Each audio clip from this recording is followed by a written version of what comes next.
मी शेख कदीर पत्रकार.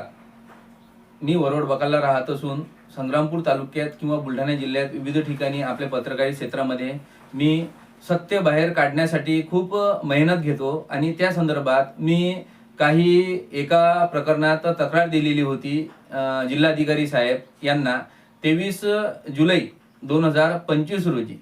त्या संदर्भातली तक्रारची चौकशी आली होती तामगाव पोलीस स्टेशनला आणि ती तक्रारची तामगाव पोलीस स्टेशनला आल्यानंतर मला संबंधित बीट अंमलदार आहेत तामगाव पोलीस स्टेशनचे कर्मचारी, त्यांचा मला फोन आला 22 डिसेंबर 2025 रोजी की शेख कदीर भाई, आपल्या एका निवेदनची चौकशी आहे, त्या संदर्भात तुम्ही तामगाव पोलीस स्टेशनला हजर व्हा. म्हटलं साहेब मी 10 ते 15 मिनिटात येतो असे म्हणून मी 10 ते 15 मिनिटात तात्काळ पोलीस स्टेशनला गेलो.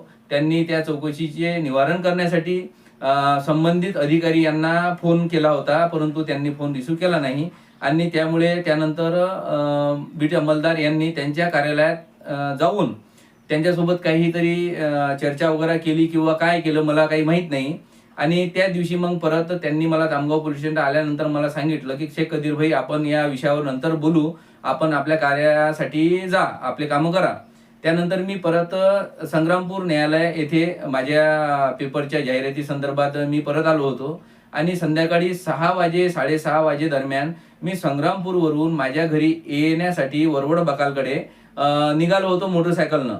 आणि मोटरसायकलने येत असताना श्री आपले कृष्णरावजी इंगळे यांच्या कॉलेज समोर एक आपले मारुतीचं मंदिर आहे, त्याच्यासमोर काही फुटावर काही अंतरावर एक पल्सर मोटरसायकल घेऊन आले 3 व्यक्ती, अज्ञात व्यक्ती, आणि त्यांच्या गाडीला कोणतीही नंबर प्लेट नव्हती. त्यांनी ओ पत्रकार थांब असे म्हणून मला आवाज दिला आणि मला एक साहजिकपणे सर्वसामान्याच्या कामासाठी आपण थांबतो जडतो त्याच्यासाठी मी कोणतेही म्हणजे असं मनात न घेता, कल्पना मनात न घेता मी त्या ठिकाणी थांबलो असता त्यापैकी एक व्यक्ती मोटरसायकलवर बसलेला होता, त्याच्या तोंडावर आपली बंदर टोपी घातलेली होती आणि 2 व्यक्ती, एका व्यक्तीने तोंडाला रुमाल बांधलेलं आणि दुसऱ्या व्यक्तीनं शॉल बांधलेलं, त्याच्यामधून 2 व्यक्ती खाली उतरले. त्यामधून 2 पैकी एका व्यक्तीनं माझ्या अंगावर तिथून पळत येत शिवगाळ करू लागला. त्याच्या हाती एक फावडं होतं आणि त्या फावडं त्यांना पळत येत असताना माझ्या डोक्यात वार केला आणि मला म्हणाला की तू पुरवठा अधिकारी यांच्या कार्यालयात कशाला पोलीस पाठवले, तुला खलास करून टाकतो असे म्हणत माझ्या डोक्यावर वार केला आणि तो वार मी डोक्यावरचा चुकून माझ्या उजव्या हातावर मनगटावर लागला. त्याच्यामुळे माझा हात आज रोजी फ्रॅक्चर आहे.